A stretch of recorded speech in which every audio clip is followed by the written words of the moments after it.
We are in Algebra 2, Lesson 7-4, Graphing Quadratic Inequalities. Today's date is the 8th of February, 2023.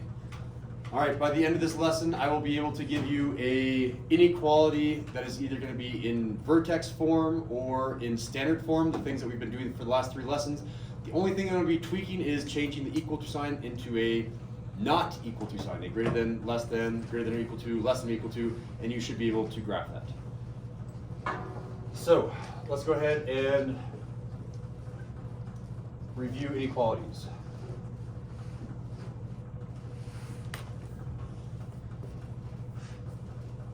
So there's that one, there's that one, no, I'm going to do it this way.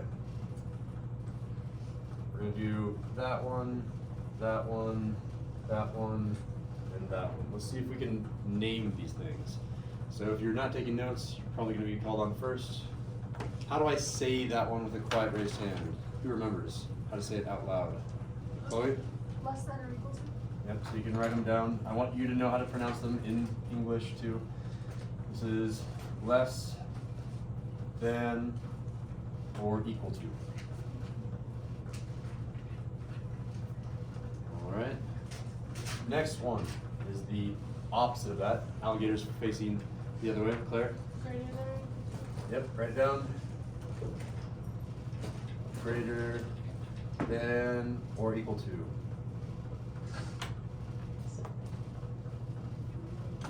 Someone not Chloe, someone not Claire, someone new. That's less than. The quiet raised hand, Ripley, is a less than. That's a less than. Less. Yeah, I put them in quotes because that's how you say them out loud. Someone new. Last one, Katie. Greater than? Greater than, thank you. Wait, in like not mathematical terms, isn't that called the hypotenuse? Hypotenuse. What's hypotenuse? Hypotenuse is usually the longest leg of a right triangle, or longest side of a right triangle. So for example, if I have some sort of right triangle, I call this length right here the hypotenuse. Yeah, sometimes we use this symbol to mean angle. Like if I was talking about like, what is the measure of angle BAC? That thing can be pronounced angle from geometry. But if I'm talking about an equation or an inequality, then I pronounce that as less than. All right, and when we use these symbols and try to graph things, I do have my notes up here in the top right, if you guys will read those. Specifically, I'm connecting solid line versus broken line. So in our notes, these two operations are going to be one thing, these two operations are going to be the other. These are nice because we don't have to change anything. These are going to be a solid line. So I'm going to either have a parabola that looks like this, or I'm going to have a parabola that looks like this. It's what we're normally doing. It's going to be a smiley face, it's going to be a rainbow.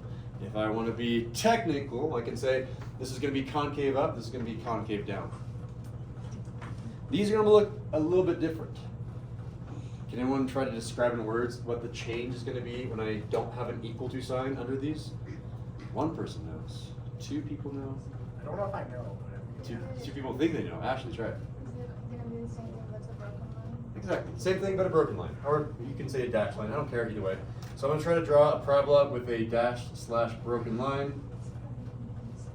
And it goes on and on forever that way. Or it will look dashed or broken.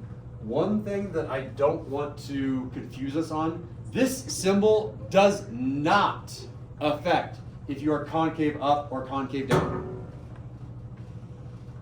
The thing that affects if it's concave up or concave down is your leading coefficient, which we've seen in previous examples. I just gave you all the different possibilities. So I don't want you to link that symbol with that concavity. I'll show you an example right now. Example 1. If there's anyone that's taking notes that would like to have their own graph, I'm going to put the sticky notes over here on Carlos's desk. I did buy those. Does anyone want one? You can move up and grab them. All right. Carlos, I can have some. So here's my question. I want you to graph the following inequality. It's a quadratic inequality, of course. Let's go ahead and say f of x is greater than, and I'm going to do something easy to get started. Let's just do the quantity of x minus 1 quantity squared plus 3. Probably good, yeah. How do I graph that? So you have your graph. Well, first you have to know how to graph this if this was an equal to sign. Again, inequality, the root word comes from not equal to. So that is a not equal to sign. It's the other ones. So this inequality is going to affect us at the very end. For now, I need to find where the vertex is. I need to plot some points. After I plot the points, then the very last step, I'm going to choose if it's going to be solid or dashed, and then I have to figure out if it's going to be shaded above or below. That's where these words help out. All right, so vertex, quiet raised hand. Where do I go? It has some instructions in here. Only one person knows how to graph vertex for him. That was 7-1. We're on 7-1. 3 people know. 4 people know. Let's wait.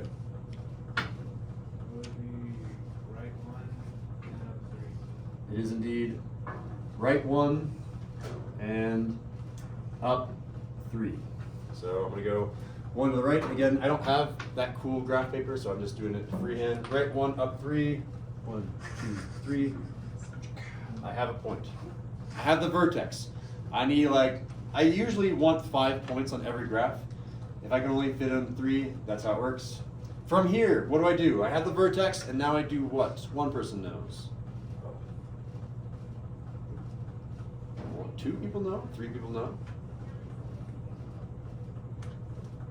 Those people have already participated. There's a lot of quiet students that have not participated.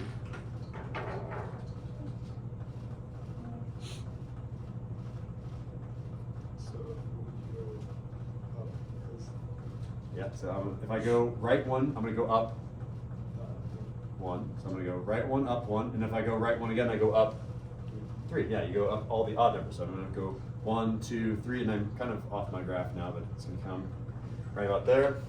And then we use that axis of symmetry and do the same thing on the other side. So notice I haven't made my line that goes through those points yet. I am about to. But now I get to ask the question, is it going to be that broken line? Is it going to be a dashed line? Or is it going to be a solid line? And Ashley will tell us it's going to be a broken line because we have no equal to sign. If it was an equal to sign, it would be a solid line, but we do not have that, so it is a broken or dashed line. I'm okay with both terminologies. So, I have a question. Yeah. How are we gonna use if it's going? Does it affect if it's less than or greater than? Or? It will. That will happen at the very end. Yeah, that's the very last step. I haven't got to that. Yes. You're a little bit ahead of me. So go ahead and okay, I'm going to hide my axis of symmetry. I don't want that messing us up. Go ahead and connect these points with a broken / dashed line. Arrows on the very top. And then I finally have to choose where to shade. Where to shade, because everything above or below this line will be an answer. So this is where we need to read that symbol out loud, and I just match it. Oh, it looked like that one, so I'm going to read, oh, it's greater than. And it's always going to be above or below. It's never left or right, because this is technically a y equal to, or y is greater than, and y is talking about the height. Y is the up and down. So y is always greater than. So my y values are always greater than everything that dash line is touching and above. Well, not touching, I guess, because you can't be touching the line. So your final shading is going to be everything inside that parabola. And it goes on for into infinity up. I just ran out of room. Yes.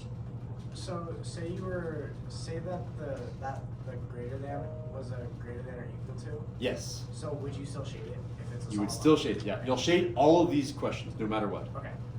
That's all I need. Yeah, that's a great question. I'm gonna try another. Let's see it. Let's do it. I want to do 2 more. So if you need more sticky pads, I need a total of 3 for this lesson. Example 2. I want to graph the following problem. I want to do -2 times the quantity of x. What do I do over there?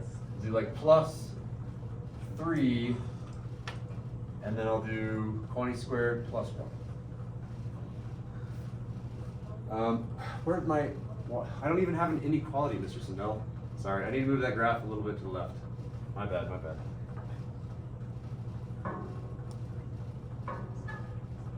I need an f of x. Let's choose a different symbol. Instead of a greater than, I'm going to choose greater than or equal to. Greater than or equal to. Slightly different sign. I know I got kind of crammed in there. I apologize. Can I make this minus sign a little bit smaller?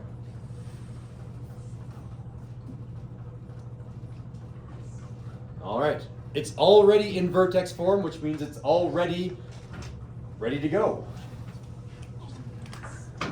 I will be giving you a problem in example 3 that's in standard form, which means your first step will be to convert to your vertex form and then graph the inequality.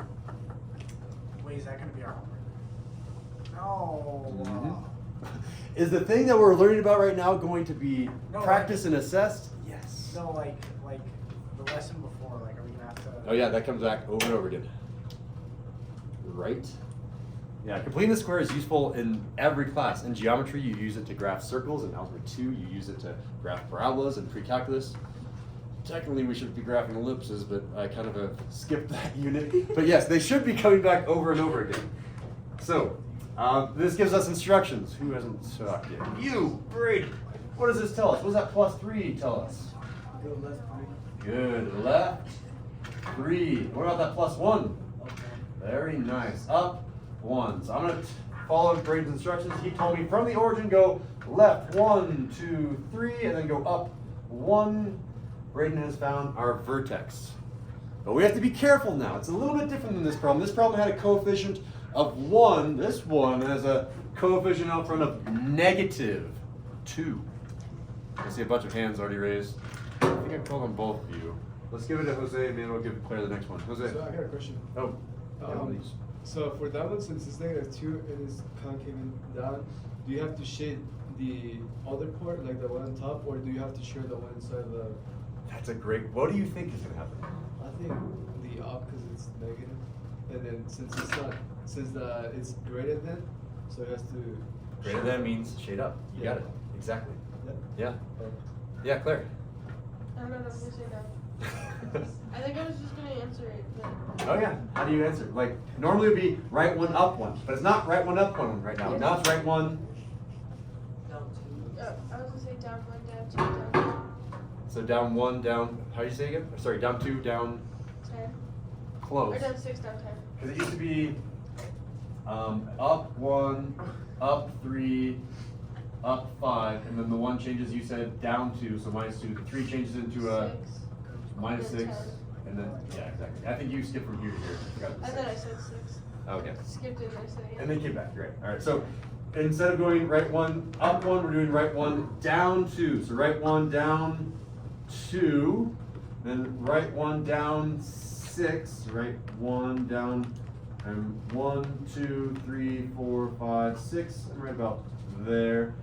All right, by then it's probably going to be off the graph by the next one. If I go down 10, I don't think any of your graph paper will probably be able to handle that unless you have a huge sheet of graph paper. Using the axis of symmetry, getting that point, going another point to the left, right about there, really eyeballing it. All right, Ashley's not going to answer this one. I've asked her 2 broken line questions and solid line questions. Solomon looks like he really wants to answer it. He almost was about to raise his hand. I could tell the muscle fiber was about to twitch and just, oh, he knows it. So, yeah, okay. Why? It's the greater than or equal to. Exactly. We have an equal to underneath it. Is it greater than or equal to, which means you are allowed to be on that border. Over here, you cannot be on that border. If I lived right there, that's not a solution. If I live inside the shaded area, I am a solution. Now, if I live, here, let's go ahead and draw our solid line. Now, if I live right there on the border, that is a solution. The borderline is okay to be on. Over here, the borderline was not okay to be on. So we have our solid line, and then finally we get to Jose's question. It has to be shaded. And the question is where? It's either going to be on like the outside or the inside. Raise your hand if you think you know it. Jose thinks he knows it. I mean, I already talked to him. I've got 2 other people, so a total of 3 people that think they know if it's going to be shaded outside or inside. I feel like I've only called on Ripley like maybe once. I'll give him another shot. Ripley. Is it outside? It is. Why? I just guessed. 50-50. You got the heads. Claire, can you explain why? Because it's greater than. Greater than, which means? Or equal to, so it means go up. Shade Greater than up. Up from the vertex. Greater than means up. So everything up, and I think the vertex is probably the good point to compare it to. Everything up from here is going to be shaded out here, which means the rest of this stuff is all going to be shaded. The only thing that's not going to be shaded is under that parabola. I think of this as the rain on an umbrella. The umbrella keeps you dry, right? All right, and then example 3. Example 3 is going to be tricky. Example 3 is the hardest graphing question in the entire unit. Wait, Yes. did we ever learn how to do perfect square with the thing outside of the parentheses? With like this thing right Yeah. here. I save that for honors algebra 2 if I ever do that. Okay. Yeah, because it's a lot harder than you might first imagine. I think there's at least 4 of the people in here that could handle it. All right. Graph f of x. I'm not going to forget you this time. We've done the greater than. I have to go to a less than. Less than. Let's say x squared plus 6x plus 5. All right. Claire's already got the first step. Who have I not called on? See, 2 people that I've not called on. All right. I need to complete the square. I need to convert from my standard form to my vertex form. How? Only one person knows? This is what we just did for our homework check. Wouldn't it be the same thing, but you just keep the sign at the end? Basically, yeah. It's the same process that we were just doing in our last lesson. Oh. Yeah, so Chloe, tell us how to do it. Okay, so you take half of the 6x, which is 3. So you already know it's x plus 3 in a quantity squared. But then 3 squared is 9, and so you need to figure out how to get from 9 to 5, which is you subtract 4. So then your final is f of x equals the quantity of x plus 3 squared minus 4. Yep. X plus 3 quantity squared minus 4, and that's from our f of x is less than. Well explained. I'll do it a second way in case those of you, because that's more of the procedural way, right? Let me show, or maybe someone else can explain the more geometric way to do this. Can someone explain using our general square in words? This is practicing how to explain things. Only 2 people? I keep calling those people over and over again. I'll go again. Yeah, Ripley. So don't you put an x squared, X squared at the top left. and then you go x and x in the 2 corners. X times x is indeed x squared. And then you're gonna go 6x in the right next to the top x. Yeah, these 2 have to add up to 6x, so this one is going to be a That's gonna be 3. good, 3x and then 3x. which means That's 6x. And Yeah, then- these oh are- yeah, and then does that have to equal 5 or 5? No. He's asking for the top I'm right. asking for this spot. What times x is 3x? What the 3? Yep, so that's 3, and that also has to be 3. 3. Then finally, the number that completes square. 6. 9 would be 9. Oh, 9. Yeah. And then from there, you'd go, here, let me do a second path up this way. You'd have x squared plus 3x plus 3x plus 5. We've rewritten the same exact equation. The only difference now is you add the 9, subtract the 9. Add the 9, subtract the 9. Basically adding 0. Everything right here is this perfect square. Everything right here is outside the perfect square. And notice what Chloe said, outside the perfect square, negative 9 plus 5 We got the -4. Everything inside the perfect square came from x plus 3 times x plus 3. You still get the same thing. We have two different paths to get there. And then we graph.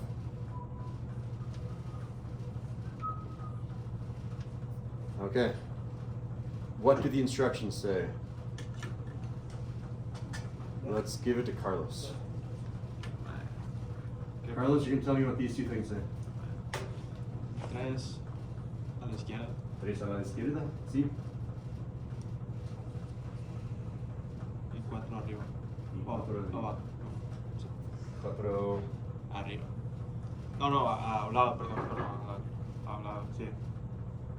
Pendejo, soy. Alright. Ah. Bueno. So, you're good. You're good. Yeah, Es lo this one's opuesto, never the pero opposite. This entendió. one's just normal. Alright. ¿Sabes el nombre de este punto en inglés? No, no. No, okay. Vertex. So 3 left, 1, 2, 3, 4 down, 1, 2, 3, 4. And if you are taking notes, you can label that the vertex. I'll say this thing is, I cannot spell. Ah. This is the vertex. All right. And I know Anatoly's frantically trying to catch up. But if Anatoly, tell us the pattern. If you have the vertex, you go right one up, then right one up. There it is, sorry. We've all participated, hooray! All right, so we're gonna go right one up 1, right one up 3, 1, 2, 3. Oh, we have a nice x-intercept, which means if you get an integer x-intercept, we could have factored that thing. There's another way to graph that, but this way that I'm teaching you graphs all things. Anyway, left 1, up 1, left 1. All right. All right, we're almost there. I have my points graph. The last thing that I need to do is dash line or solid line and shade up or shade down. We'll give it to Haiti. I haven't heard from her very much. That sign means dashed or solid? Dash. Dashed or broken, yep. So here comes my dashed line. Who's another person I've only heard from once? Yeah, Solomon. He was trying to hide. That's the only reason I chose him. And then it's below it. Why is it below?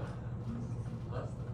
Yeah, that symbol is less than. Less than means below, so we shade down here. I think of this as a boat floating in the ocean. But isn't it like, those lines just go? Up forever and ever and ever. Yeah, so it's an infinite ocean and an infinite boat. So what if it's greater than? So if it's greater than, it gets shaded above. So this one was greater than, so it got shaded above. So it's either above or below every single time. Okay, well, number 1, oh, example 1, would you shape the whole thing?